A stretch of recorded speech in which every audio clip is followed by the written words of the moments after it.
네, 안녕하세요. 내과 수의사 손성지입니다. 네, 오늘은 제가 이야기할 건 아니고 약간 수술적인 부분, 그 다음에 뭐 신경 쪽인 부분에 이 권위자 분을 한번 잘 모셨습니다. 네. 네, 반갑습니다. 네. 지금 명현욱 교수님이시고요. 제가 박사님에 대한 간단한 소개를 한번 좀 해드릴까 합니다. 부끄럽네요. 네, 일단 교수님은 지금 건국대 수의대에서 외래 교수님을 하고 계시고요. 그 다음에 24시 대형병원에서 원장님을 하고 계신 그런 교수님입니다. 네, 그래서 오늘은 저희가 좀 알아보고 싶은 주제가 네. 후두골 이형성 네네네. 맞습니다. 그죠? 네, 그거에 대해서 좀 알아볼 건데, 혹시 뭐 어떤 질병일까요? 후두골 이형성이라는 질환은 이제 정확히 엄밀히 말하면은 후두골 이형성 증후군이란 말입니다. 영어적으로 표현을 하면은 이제 컨제니탈 옥시피탈 말포메이션 신드롬, 즉 커무스라고 부르게 되는데 우리말로 풀어쓰게 되면은 후두골 이형성 증후군이라는 표현이에요. 그래서 이 질환은 선천적인 이제 후두골, 뒤통수 뼈가 형성 장애가 생기면서 발생할 수 있는 다양한 증상들의 집합군입니다. 집합군이다 보니까 우리가 이제 후두골 이형성이라는 단어보다는 증후군이라는 사실 표현을 더 정확하게 엄밀하게 쓴 게 맞긴 맞습니다. 그러면 후두골 이형성이 네. 이 머리 뒤쪽 뼈가 조금 이상하게 형성된 네, 맞습니다. 질환이라면 맞습니다. 이게 그러면 뭐 어떤 문제가 생겨요? 이렇게 이상하게 형성이 됐을 네. 경우에.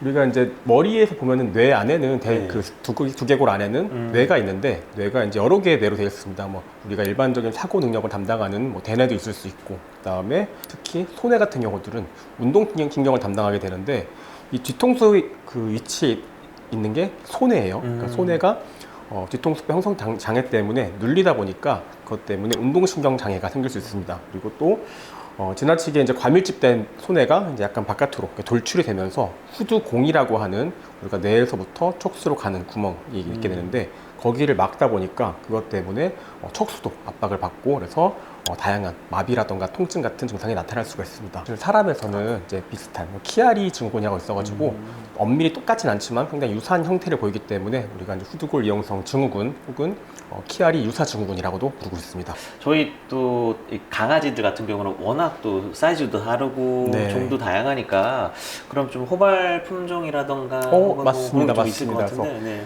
일반적으로는 저희가 이제 단두종, 머리가 작은 종들이라 부르게 되는데 이런 종들이 조금 호발 품종들이에요. 그래서 우리가 보통 일반적으로 가장 많이 발생하는 종들은 킹 찰스 파니엘이라고 해서 우리는 사실 많이 키우는 강아지는 아닙니다만은 영국에서 많이 키우는 종이에요. 이 종은 거의 한 80% 정도 이상이 이 질환을 갖고 있을 정도로 좀 유전적인 소인이 강한 종들이고, 우리나라에서 많이 키우는 종 같은 경우들에는 뭐 치아와라던가 그다음에 뭐 포멜라니안, 요크셔테리어, 말티즈, 푸들 굉장히 많이 해당되죠. 다 하네요. 이렇게 집에서 귀엽게 키우는 강아지들이 대부분이 이제 이런 품종 소인을 갖고 있는 종들에 해당이 됩니다. 그러면 이제 저런 품종들이 좀 많이 생길 수 있는 질병이니까 네. 좀 보호자님들이 좀 더 관심이 많을 것 맞습니다. 같아요. 그렇죠? 우리가 이제 증상들이 조금 이 질환들에 대해서 아주 특이적이라고 말할 수는 없지만은 좀 특징적인 증상들이 있습니다. 그래서 이런 증상들을 사실 알고 계시면은 네. 조금 더 우리 아이도 혹시 이런 증상들이 있지 않을까라고 유추해 보는데 도움이 될 수 있을 것 같아요. 그렇구나.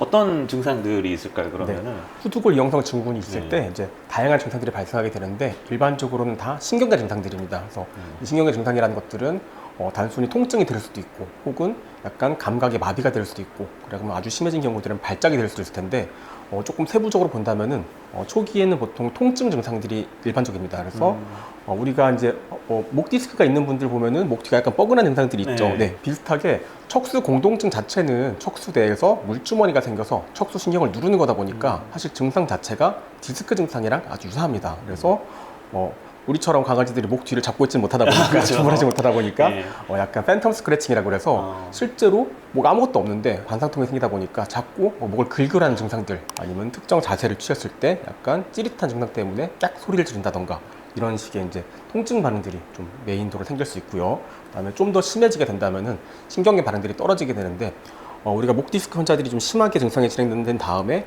약간 손 저림 증상이라던가 뭐 이렇게 손이 힘이 빠지면서 컵을 떨어뜨리는 증상이 있는 것들처럼 강아지들도 감각 반응들, 고유 반사라고 하는데 자세를 취할 때 사뿐사뿐 걷지 못하고 약간 발끝이 쓸린다던가 아니면 약간 저린 증상 때문에 자꾸 강박적으로 발을 씹고 핥는다던가, 그다음에 아주 심해지게 되는 경우들에는 이제 비틀비틀 거리는 보행실조까지 나타날 수 있습니다. 그렇구나. 정말 좀 다양한 임상 증상들이 네네네. 좀 관찰이 될 수 있을 것 같네요. 그러면 이제 저런 걸 보호자님들께서 사전에 좀 발견을 해서 만약에 병원으로 가게 되면 사실 좀 보호자님들은 어떤 절차를 밟게 될지 제일 걱정일 것 같아요. 네네네. 뭐 그럼 어떤 좀 진단법들이 있을까요?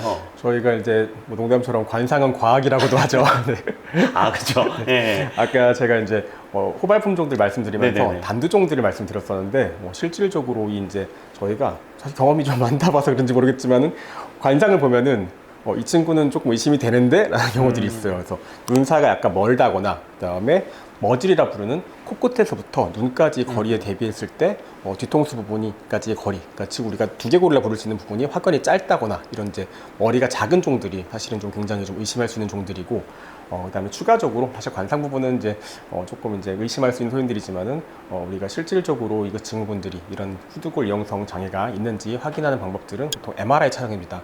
MRI를 통해서 뇌 밀집 정도라던가 뇌가 이제 두개골에 의해서 압박되고 있는 것 없는지, 척수 안쪽에 물주머니가 찬 건 없는지 이런 것들을 MRI로 확정 진단할 수가 있습니다. 진단이 그러면 뭐 낮다라면 네네. 이제 뭐 청천벽력 같은 얘기겠지만 그쵸. 이거를 좀 어떻게 뭐 치료를 하거나 뭐 이런 게 있어요? 관리를 하거나 이런. 네네네. 원래 내과적 치료 같은 경우들은 세 개의 범주로 들어가게 되는데 첫 번째는 통증을 완화시키기 위한 진통에 대한 부분을 처치가 들어갈 테고요. 그다음에 두 번째 부분은 내척수액의 흐름이 좋지 않아서 그때 폐색성으로 생기는 질환들이 많다 보니까 이런 내척수액 생성량을 좀 줄여줄 수 있는 약물 처치가 들어가게 됩니다. 추가적으로 뇌압이라던가 뇌부종이 있다고 의심되는 경우들에는 그런 것들을 좀 완화시키기 위한 그런 약물 처치들이 추가로 될 수 있습니다. 다만 이 내과적 처치 부분은 이제 이런 증상들을 좀 완화시키기 위한 처치들인데 이 병증의 진행을 막을 수는 없습니다. 네. 그렇네요. 내과적인 처치를 한다고 해서 이상하게 생긴 후두골이 좋아지는 건 맞습니다. 아니니까. 맞습니다. 구조적인 문제다 보니까. 네. 그렇죠. 그래서 일단 뭐 수술하시는 원장님이시고 네. 또 제가 알기로는 신경외과 쪽은 뭐 한국에서 과찬이십니다. 권위자이신데 하시는 분들 많이 계셔가지고 열심히 하고 있습니다. 그렇구나. 그러면 어떻게 될까요? 뭐 술법이라는 게 사실 너무 복잡할 텐데 뭐 네네네. 간단하게라도 좀 묘사를 해주시면. 네네. 일단 외과적 치료 부분은 우리가 이제 후두공 감압술, 그래서 이제 FMD 수술이라 부르게 되는데 이제 영어로 풀어보면은 포라멘 매그넘 디컴프레션이라고 그래서 이제 후두공, 그래서 뇌에서부터 척수로 나가는 두개골에 살짝 작은 구멍이 있게 되는데 그 구멍을 더 열어줌으로써 압력을 해소해주는 방법들입니다. 그래서 이렇게 좁은 후두골 구멍을 이제 수술적으로 더 이제 절골을 해서 열어준 다음에 그래서 그 압박되어 있던 소뇌가 조금 더 이제 완화가 되다 보면 당연히 그러니까 척수를 누르는 것들도 완화가 되겠죠. 그래서 결과적으로 보면은 소뇌의 압박을 해소시켜주는 수술이라고 보시면 되겠습니다. 네. 그렇구나. 제가 알기로는 예를 들면 이렇게 털이 나 있고 네. 그다음에 딱딱한 뼈가 있으면 이제 그게 최대한 몸에서 중요한 장기라서 네네, 맞습니다. 보호를 하려고 네. 하는데 이걸 뚜껑을 이렇게 열어두면 그러면은 그게 이렇게 좀 많이 위험하거나 이러진 않을까요? 일단 구멍 자체가 아주 크진 않다 보니까 네. 뭐 그 구멍이 열리는 것만으로 크게 문제이진 않습니다만은 뭐 혹시 이제 그런 문제들, 그 다음에 이 이제 구멍을 열어준 다음에 다른 조직들, 예를 들면 근육이라던가 다른 부분들이 또 다시 이제 그러니까 띠를 형성하면서 연부 조직 띠가 뇌를 다시 또 압박할 수 있기 때문에 그런 것들을 완화하기 위해서 이제 우리가 인공뼈를 만들어줍니다. 그래서 그 구멍 부위에다가 이제 티타늄으로 되어 있는 망사 형태의 메쉬 플레이트라는 이제 플레이트를 적용을 하고 그 위에 이제 본 시멘트라는 것들을 뼈 형태로 되어 있는 시멘트를 덮어서 인공뼈를 만들어줌으로써 새로운 두개골을 만들어주는 거죠. 그래서 이것들이 이제 두개골 성형술이라고 부르게 되는데 이런 방법들이 추가로 적용이 됩니다. 네. 궁극적인 뭐 얼핏 나오긴 했지만 그 박사님 생각하시기엔 좀 다른 질병 대비 예후나 이런 것들은 좀 어떨지. 네. 특히 이제 절대로 기준은 아니지만은 이제 사실 어릴 때 발생할수록 그만큼 더 증상이 심각하게 일찍 발현한 것들이죠. 그럴수록 예후가 더 안 좋다는 보고들이 있습니다. 그래서 보통 일반적으로 이제 여기 논문상에서는 4살 이전에 증상이 좀 발생한 경우들에는 조금 더 증상이 앞으로 안 좋아질 가능성이 높다 보니까 조금 더 선제적으로, 조금 공격적으로 수술하는 것들이 추천이 되는 편들이고, 그 이후에 처음 발생했다 한다면은 병의 진행들이 좀 더 더디기 때문에 이 정도는 내과로 치료로 일단은 우선 시도해보는 것들이 보통 가이드가 되어 있습니다. 네, 후두골 이형성이라는 질병을 사실은 조금 낯설기도 좀 한데 어렵기도 합니다. 저희가 네. 좀 알아봤는데 어쨌든 좀 주둥이가 좀 짧은 애기들이 뒤통수도 납작할 가능성이 크고 맞습니다. 그 다음에 그런 걸 바탕으로 혹시 신경 증상이 생겼을 경우에 혹은 뭐 이렇게 아까 말한 뭐 계속 막 여기를 긁는다던가 네네. 그 다음에 혹은 뭐 어디 막 걷는 게 좀 막 이상하다던가 네, 좀 어기적 네, 걷는다던가 여기 다리가 벌어지거나 그죠. 뭐 이런 증상들이 약간 그랬을 경우에는 근처 병원에서 원장님들이랑 한번 상의를 해보면 좋을 것 같습니다. 네, 좋습니다. 그래서 오늘 너무너무 좀 뭐랄까요 바쁘신데 아닙니다. 그죠? 불러주셔서 감사합니다. 그래서 좀 그 와중에 와주셔서 좀 이렇게 좀 고견이라 그러죠. 많은 정보를 좀 주셔가지고 너무너무 감사합니다. 네, 감사합니다.